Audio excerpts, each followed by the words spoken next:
I've been finally given permission to discuss the work that I do on a contractor basis with a government agency regarding the investigation, research, and development of what's called a temporal adjudicator.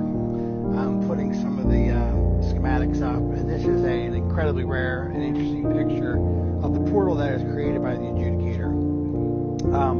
Basically, the adjudicator not only allows someone to move through time in actually a very limited sense. You can't go incredibly far into the future, and you can't go very, very far back either way, but you can go essentially a few years in either direction.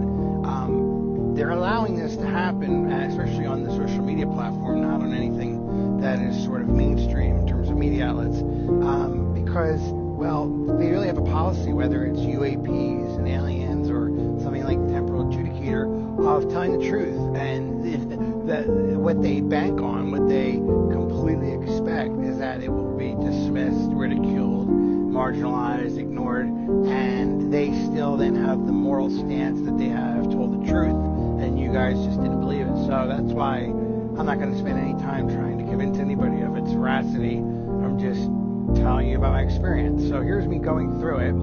And what's interesting about it is not only can it go forward and backwards in time a few years, it can actually go anywhere in your current timeline in terms of location. So it basically eliminates the need for trains, planes, and automobiles.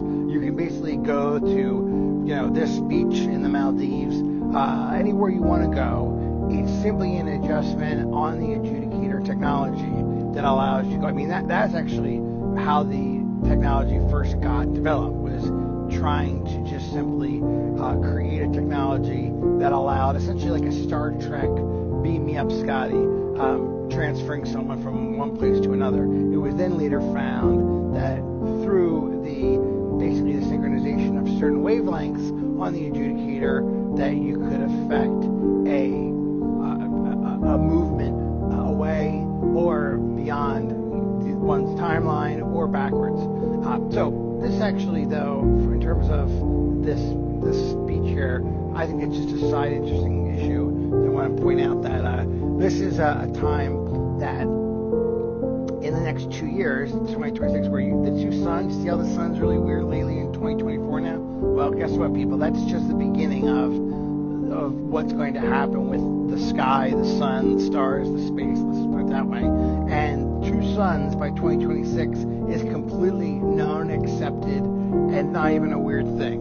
The truth of it, there is a better shot of it, although it's still overcast in this shot. I need to get a better shot, and I will.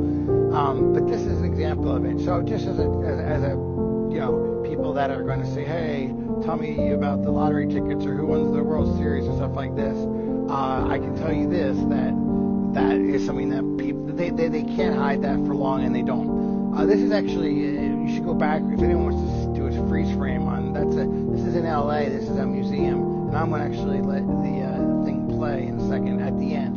But here's me putting in, for the 5100, it's an old IBM legacy machine. John Titor has first mentioned this in terms of a time travel technology, and this is actually loosely based on the Titor model, but this is a bit different. But there I am creating a portal by just putting in the right circuit board into the 5100. Doesn't even need to be plugged in because it has what's called a latency charge.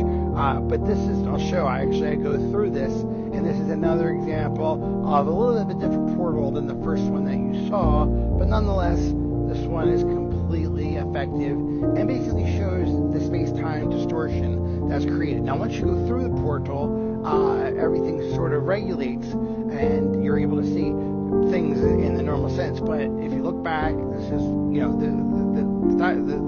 the portal will remain for approximately an hour, sometimes even two, depending on the charge, the latency charge of the 5100 that you're using as your primary temporal adjudicator. But if you look around, it starts to collapse, and when you see collapse, you got to go. Here's a little funny little bit, though. You got to hear this. I was assigned to record anomalies and find other wanderers not resetting correctly. Eventually, it was discovered that I was leaking my videos to the app TikTok. Although there was no way for admins to stop me, this was eventually put to an end with the ban of TikTok in the year 2025.